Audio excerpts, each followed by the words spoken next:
Nah, Pak Prabowo berkesimpulan bahwa Ketua Umum Partai Golkar ini adalah kader Golkar yang betul-betul paripurna, dan yang paling penting adalah memiliki ya sikap patriot, ya kemudian merah putih.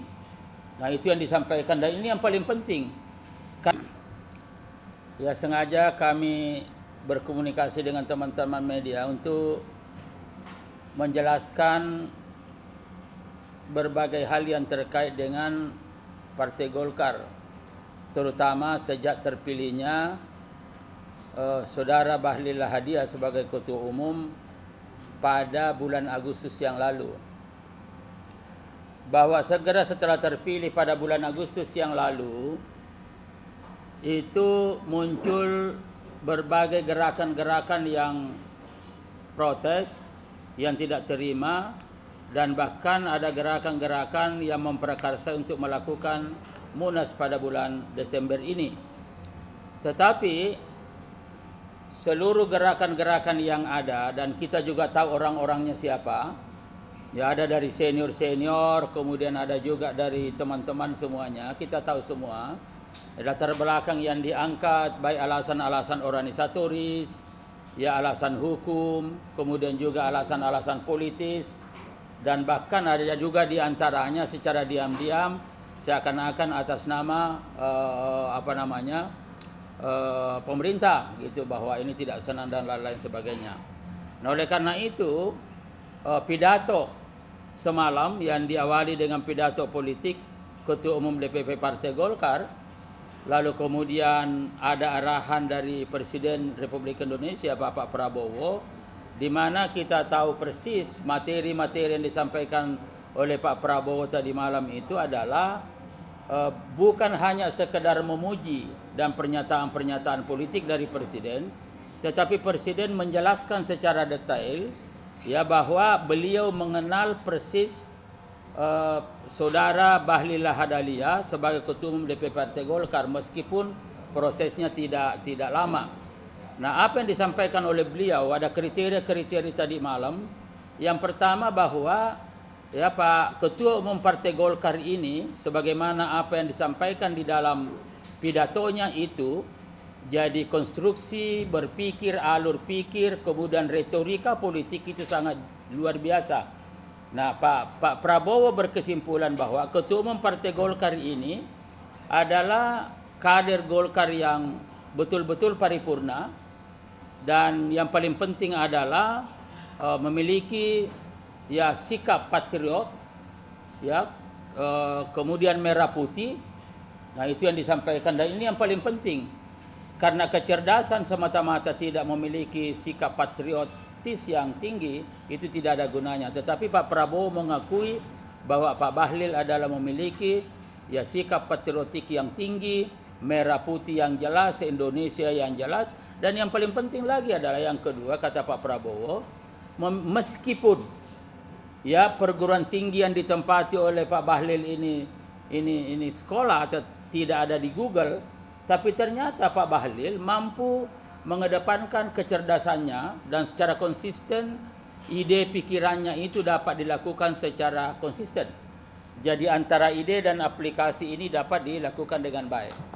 Nah, jadi saya kira itu, dan oleh karena itu kata Pak Prabowo, pendekatan yang dilakukan oleh Pak Bahlil adalah pendekatan saintifik. Ya, tadi malam Pak Prabowo menyampaikan bahwa Pak Bahlil sempat membawakan 26 judul buku disampaikan, dan saya kira ini sangat penting. Nah, setelah itu maka Pak Prabowo berkesimpulan bahwa tidak salah ya pemegang suara di Munas Partai Golkar pada bulan Agustus memilih Saudara Bahlil Lahadalia sebagai Ketua Umum. Tidak salah. Bahkan nilai tambahnya banyak. Nah, pernyataan Pak Prabowo ini betul-betul mengakui ya bagaimana kepemimpinan Pak Bahlil di Partai Golkar, dan sekaligus bagaimana kinerja Pak Bahlil di kabinet. Nah, ini tadi malam dielaborasi sedemikian rupa, dan oleh karena itu pernyataan ini kami memahami bahwa ini adalah pengakuan ya seorang presiden, ya seorang alumni Partai Golkar, bahwa Ini seakan-akan memberikan isyarat. Ya, hentikanlah gerakan-gerakan yang ada. Itu gitu loh.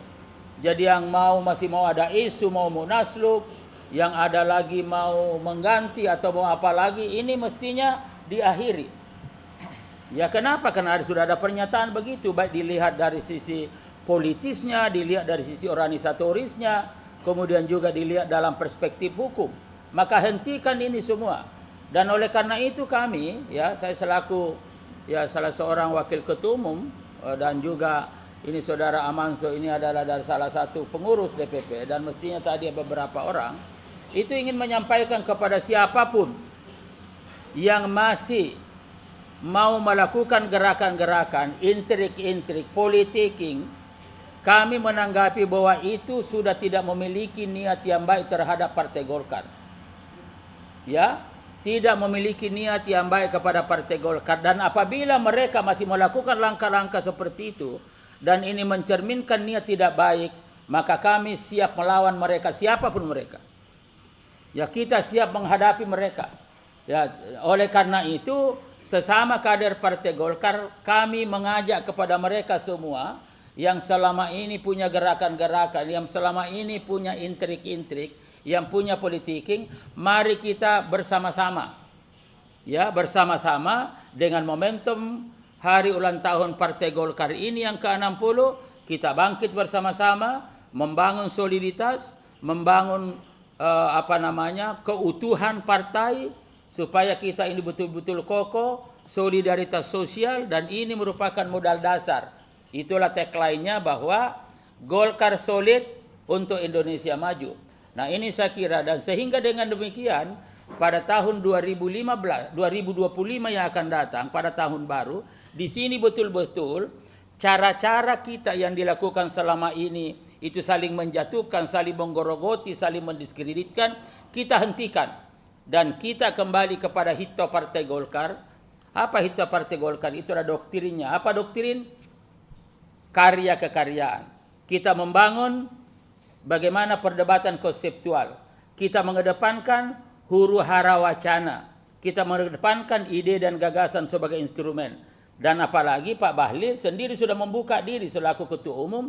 Selaku ketua umum, aktivis murni, siap dikritisi secara objektif, secara rasional, dan secara faktual untuk membesarkan Partai Golkar. Saya kira ini adalah luar biasa.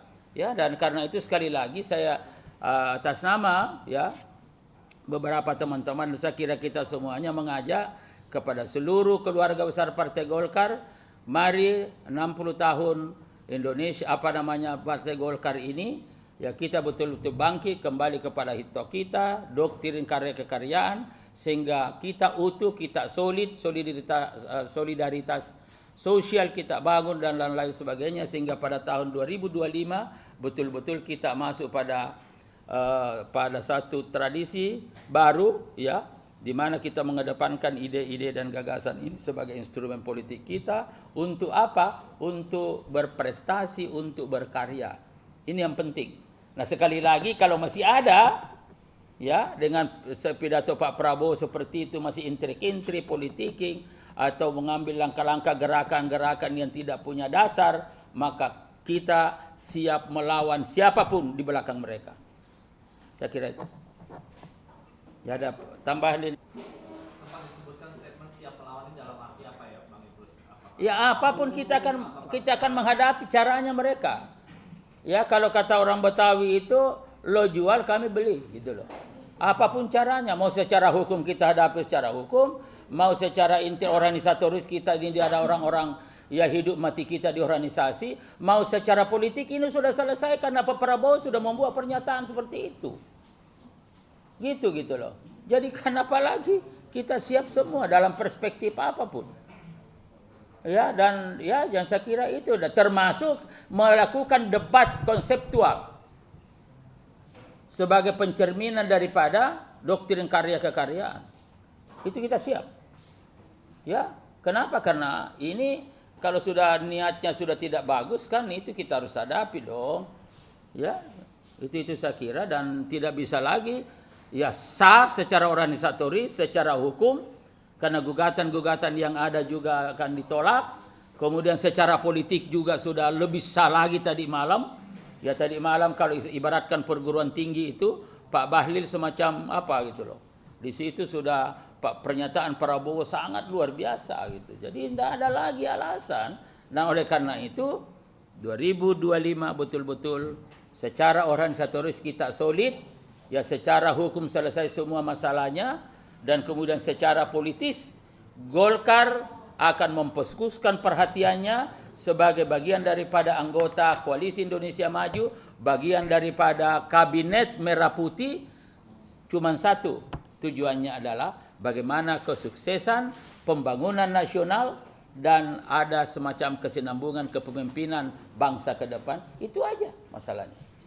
Ya ini ya saudara Sirat ini juga tahu ada DPP, jadi ini. Nah, itu tadi ini kita sudah jalan. Nah, ada lagi? Jadi begini, kita ini aktivis murni. Kita paham juga siapa yang melakukan, baik langsung maupun tidak langsung. Dan siapa yang menjadi peluncur-peluncur, siapa yang menjadi konseptor gerakan, siapa yang seakan-akan melindungi. Ini kita juga paham ini barang gitu loh. Jangan kita anggap tidak tahu, tetapi kita masih hormat semuanya untuk kepentingan Golkar. Gitu loh. Dan bahkan ketua umum ya Pak Bahlil Lahadalia biarin aja katanya, atau nanti biar akan muncul. Tapi saya katakan ketua umum tidak akan muncul karena memang begitu. Kalau muncul itu dia benar. Karena merasa tidak benar dan tidak punya fakta, tidak punya alasan, tetap melakukan gerakan-gerakan, maka ini sama dengan cubit-cubit aja. Tetapi itu mengganggu suasana, ya suasana Partai Golkar, mengganggu soliditas Partai Golkar, ya, dan juga suasana kebatinan yang sejatinya ini adalah satu kesatuan gitu di dalam perjuangan gitu. Ini ada dorongan dari internal maupun dari eksternal juga, Pak. Nah, kita tidak mau bicara eksternal. Kalau kita bicara internal Golkar, kita hanya fokus pada internal. Ya karena apapun misalkan dari luar, ya misalkan kalau internalnya solid itu tidak bisa.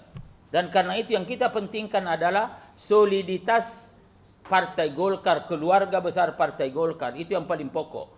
Yang secara struktural dari pusat sampai ke bawah, dan secara fungsional bawah organisasi-organisasi yang ada, pendiri, didirikan, organisasi sayap, dan juga banyak ya apa namanya dari kelompok-kelompok relawan fungsional yang ada di luar itu juga banyak gitu loh. Ini kalau kita solid ini, apapun yang terjadi kita bisa hadapi. Dan itulah sebabnya sekali lagi Golkar solid untuk Indonesia maju. Jadi ini kata kunci, solid. Nah, agar supaya ini solid, maka kalau ada yang macam-macam, ya udah kita hadapi. Makanya ini kan para pejuang-pejuang, ada saudara Sirat, ada saudara Amanso, kita hadapi. Jadi itu. Kenapa? Karena ini sudah terlalu lama nanti Golkar ini seakan-akan main-main, dan itu menyimpang daripada ciri karakter Partai Golkar yang sejatinya mengedepankan karya kekaryaan. Nah, karya kekaryaan itu diawali adanya konsep, adanya ide dan gagasan. Nah, ide dan gagasan ini dimunculkan oleh kader-kader yang cerdas. Dan kader-kader yang cerdas tidak mungkin melakukan intrik-intrik seperti itu.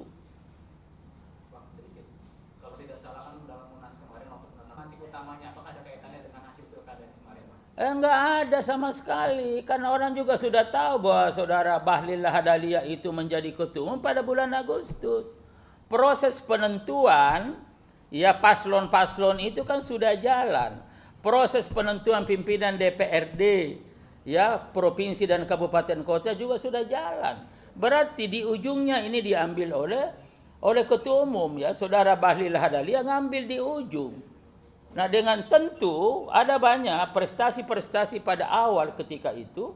Ya misalkan yang prestasi yang sangat ya monumental, saya kira ada satu bahwa meskipun ada dinamika yang terjadi, maka saudara Bahlil Lahadalia begitu jadi ketua umum menetapkan saudara Airin sebagai calon gubernur di sana. Ini kan suatu luar biasa, suatu dinamika, dan ini kejadian. Demikian juga ada 1-2 dan lain-lain sebagainya. Ya kita jangan berpikir kalah atau menang, tetapi ada proses politik yang secara organisatoris internal Partai Golkar terjadi sebuah dinamika, dan saudara Bahlil Lahadalia sebagai ketua umum itu mengambil kebijakan, mengambil ketegasan dan berpihak kepada kader-kader Partai Golkar. Ini yang penting gitu loh. Ya, jadi nah lalu kemudian setelah itu kan ada yang ngajukan gugatan hukum ya di PN Jakarta Barat, ada dari Petun dan lain-lain sebagainya. Ini kan terjadi itu. Ya, jadi nah sementara alasan-alasan yang dikemukakan secara organisatoris tidak mendasar. Ya, secara hukum juga tidak faktual. Dan secara politis dimainkan. Gitu loh, secara politis dimainkan. Nah, kalau sudah bicara secara politik, mestinya tadi malam sudah selesai dengan pidato Pak Prabowo seperti itu.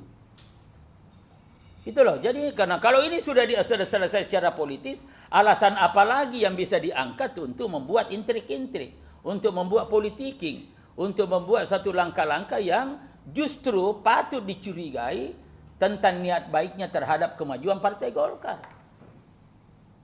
Gitu loh. Jadi saya kira itu yang paling pokok ya. Ayo. Gubernur, wakil gubernur, kabupaten segala macam ini dipilih oleh DPRD seperti di negara-negara lain. Tanggapannya seperti apa? Kemudian Bu Mega kan kemarin bilang diundang kan saya dimusuhin. Nah itu tanggapannya bagaimana? Kenapa? Bu Mega bilang tadi dimusuhin. Nah apakah betul Golkar memusuhin misalnya? Jadi saya kira begini kan sudah jelas clear tadi malam. Pidato Ketua Umum DPP Partai Golkar, perlunya penataan sistem demokrasi kita. Bahkan sebelum itu di internal Partai Golkar, ya Pak Bahlil juga sudah menyampaikan bukan hanya itu. Kita juga akan melakukan penataan sistem ketatanegaraan kita. Bagaimana misalkan hasil amandemen 4 tahap itu. Ya, pada awal-awal reformasi yang sekarang ini banyak menyadari bahwa secara substansial hasilnya itu adalah lonjong, tidak bulat dan tidak mencerminkan format. Format seperti apa? Format yang mencerminkan nilai-nilai budaya kita, yang asasnya Pancasila itu, falsafah Pancasila, asas kekeluargaan, asas kegotong royongan, solidaritas sosial, kebersamaan dan lain-lain sebagainya. Bahkan hasilnya, ya sebahagian besar sudah mengakui bahwa itu berbau apa? Berbau individualisme, kemudian liberalisme, kapitalisme. Nah ini kan secara ideologis, konseptual itu kan tidak hanya berbeda tapi bertentangan dengan nilai-nilai budaya bangsa yang menjadi basis pembentukan falsafah Pancasila yang dilakukan oleh para pendiri bangsa. Nah kalau begitu masa kita biarkan? Nah oleh karena itu kata Ketua Umum ini pun kita lihat jadi penataan sistem ketatanegaraan, kemudian sistem demokrasi, ya kemudian juga sistem pemerintahan. Sekarang presidensial seperti apa jenis kelaminnya kita? Kan sekarang dan kita juga tahu semua secara konseptual ya parlementer lahir di Inggris. Ya kemudian misalkan presidensial di Amerika. Lalu Indonesia seperti apa? Ada beberapa tulisan yang mengatakan bahwa ini adalah sistem presidensial yang rasa parlementer. Ada juga mengatakan ini adalah tidak jelas jenis kelaminnya. Ya seperti misalkan kalau misalkan presidensial murni mestinya kan konsekuensinya sistem kepartaiannya harus sederhana. Tetapi ini kan dibuka sedemikian rupa sehingga agak susah. Nah ini semua nanti akan ditata dan oleh karena itu kata Ketua Umum DPP Partai Golkar harus dilakukan kajian secara mendalam, komprehensif dan terintegrasi sehingga kita tidak bisa hanya berpikir bahwa dengan pemilu hanya sekali dalam 5 tahun, pilkada juga serentak, lalu kerjanya KPU apa? Lalu kemudian ada mengatakan KPU itu adalah ad hoc. Tidak bisa secara parsial disampaikan begitu. Karena KPU sebagai penyelenggara pemilu adalah merupakan bagian integral daripada sistem pemilu kita. Dan oleh karena itu, kata Ketua Umum DPP Partai Golkar, harus dilakukan kajian secara mendalam, secara komprehensif, terintegrasi. Dan yang paling penting lagi adalah, kata Ketua Umum ini, melibatkan komponen bangsa termasuk ya insan kampus, media, ya dan juga para pengamat dan para pemikir-pemikir yang lain. Dan karena itu nanti pasti yang karena kebetulan ini di bidang saya, ya jadi wakil ketua umum bidang politik dalam negeri, itu nanti kita akan pasti ada roadshow ke daerah-daerah, ke kampus-kampus. Dan ini sudah menjadi instruksi Ketua Umum DPP Partai Golkar. Jadi kita akan konstruksikan suatu pemikiran, alur pikir sehingga kita proyeksikan bahwa yang kita ingin bentuk ini adalah format ideal tentang demokrasi kita yang mencerminkan nilai-nilai budaya kita, kemudian tentang sistem pemerintahan kita, tentang sistem pemilu kita yang ideal seperti apa. Nah, lalu tadi malam disetujui langsung, direspon langsung oleh Presiden. Sebagai Presiden tentu sebagai Ketua Umum Gerindra juga. Bahkan tadi malam kan teman-teman dapat mendengarkan bahwa kata Pak Prabowo, ya itu bahwa seandainya bisa diputuskan hari ini, kan ini sudah lengkap, termasuk dari PDIP. Ada Mbak Puan dan tadi malam mengatakan merasa nyaman juga Mbak Puan hadir kan itu. Artinya ini ada kesepahaman ke depan sehingga ide gagasan yang disampaikan oleh Ketua Umum DPP Partai Golkar tentu kita harapkan ke depan ini terjadi perdebatan konseptual di seluruh elemen bangsa, bukan hanya di elit-elit politik, tapi seluruh elemen bangsa. Dan untuk itu sekali lagi Pak Bahlil sudah menginstruksikan kepada kami untuk membuat konsep secara menyeluruh tentang hal ini dan siap untuk kita sosialisasikan kepada seluruh elemen bangsa dimanapun, utamanya di kampus-kampus, di insan-insan media dan lain-lain sebagainya. Saya kira itu. Sama sekali kita justru. Loh ini kan coba, apanya yang kita bermusuhan? Kita di Banten sama-sama berkoalisi.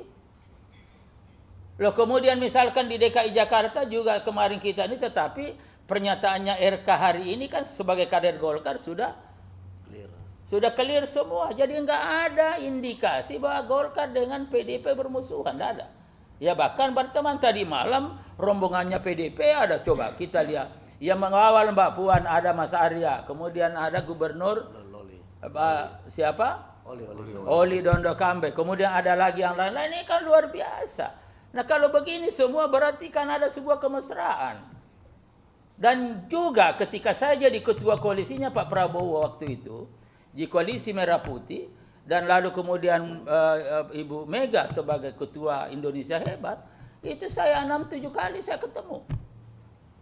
Padahal ketika itu kami berada pada partai-partai oposisi. Tetapi kita ketemu, kita diskusi dan lain-lain sebagainya. Dan ada kesepakatan politik yang mendasari pemikiran-pemikiran yang dilanjutkan teman-teman di DPR.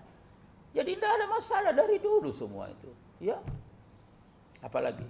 Bang, lantas konsekuensinya bagi pihak-pihak yang melakukan intrik itu apa adanya agenda hari ini sekaligus masih membuka, Golkar masih membuka pintu tobat gitu bagi orang-orang yang... Bu, semua jangankan kader-kader Golkar, orang luar pun yang mau masuk Golkar kita terima kok. Apalagi teman-teman, itulah sebuah proses politik. Itulah sebuah dinamika politik, ada komunikasi. Boleh jadi selama ini komunikasinya kurang bagus. Makanya instruksinya Ketua Umum Pak Bahlil Lahadalia mengatakan, cobalah aja bicara dengan teman-teman masalahnya apa. Ya kita terbuka bicara dengan siapapun.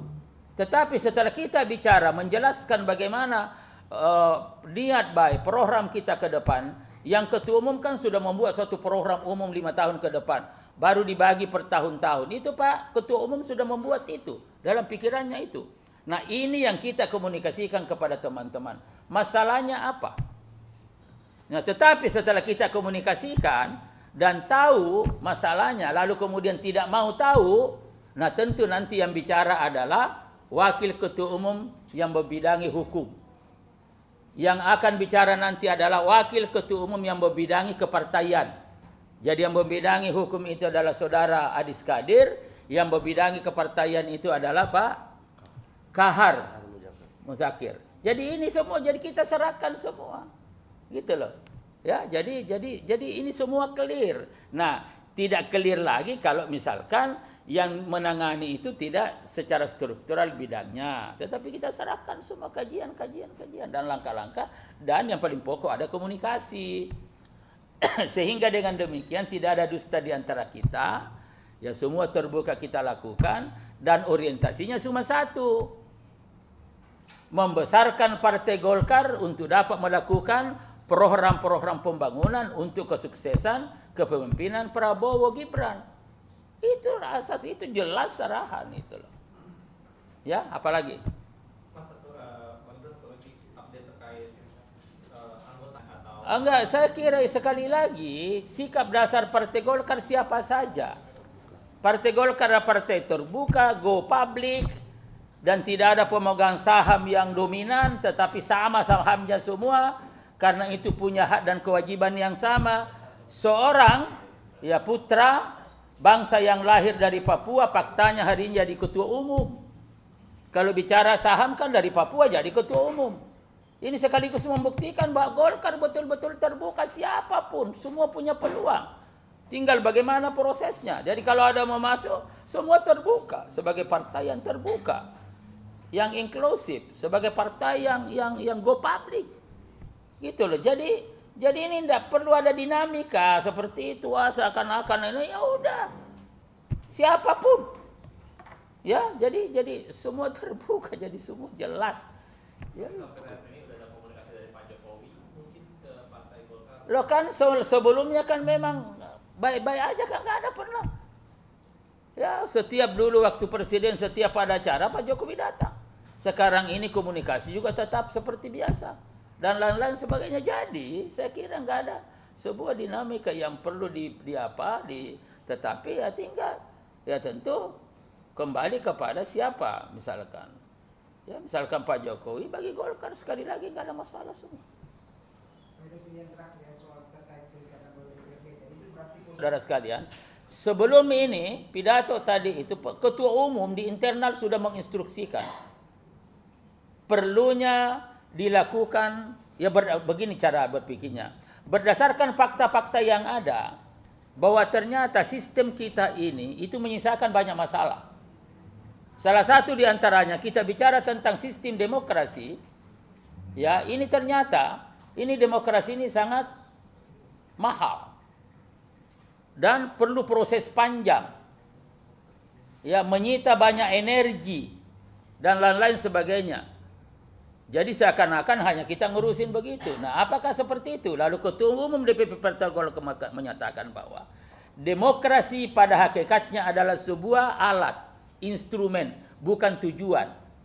Tujuannya apa? Tujuannya adalah sebagaimana yang tercantum di dalam alinea keempat Undang-Undang Dasar, pembukaan Undang-Undang Dasar. Salah satu di antaranya adalah mencerdaskan kehidupan bangsa, memajukan kesejahteraan umum. Kan itu kan tujuan. Jadi nah kalau begitu berarti bagaimana kita evaluasi instrumen ini seperti apa? Misalkan pemilihan gubernur, wakil gubernur, bupati, wakil bupati, lalu wali kota, wakil wali kota dilakukan secara langsung. Nah, kita kembalikan di dalam Undang-Undang Dasar 45. Di dalam Undang-Undang Dasar 45, baik yang asli maupun yang sudah ini, kan di situ tidak disebutkan langsung. Iya kan? Hanya kan diambil secara linear dari pemilih Pilpres dan lain-lain sebagainya. Nah, oleh karena itu nanti ada pilihan-pilihan, ada simulasi. Ya, ada simulasi tentang formatnya seperti apa. Gimana sih kalau langsung? Lalu kalau misalkan kembali kepada DPRD misalkan seperti apa? Lalu posisi gubernur itu adalah merupakan perpanjangan tangan pemerintah pusat. Ini kan semua posisi-posisi ini harus dilakukan pengkajian. Dan sekali lagi proses pengkajiannya melibatkan. Ya, jadi Golkar nanti akan secara proses ya, ini Golkar akan keliling dan ini sudah diminta oleh Ketua Umum Partai Golkar untuk itu. Cukup lah ya. Ya, cukup ya.